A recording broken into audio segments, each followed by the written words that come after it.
naniniwala tayo doon sa kasabihan na habang may buhay, may habang may buhay, may Pag-asa. habang may buhay, may Pag-asa. pagsubok.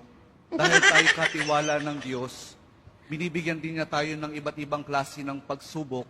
Kaya po doon sa pagsubok na yon, saka pa lang natin mauunawaan na talagang ang ating buhay ay mayroong, habang may buhay mayroong, Pagsubok. habang may buhay may Pagsubok. pagbangon. Huwag niyong hayaan na kapag meron kayong pinagdaraan ng pagsubok, ay hindi kayo babangon. Kailangan meron tayong pagsumikap na pagtsatsagaan natin yung ating mga pagsubok na pinagdaraanan.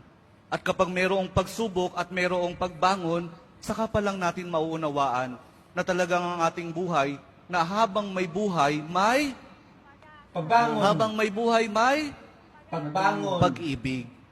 Ang pag-ibig na nagmumula kay Jesus lamang sa ating mahal na poong Jesus Nazareno.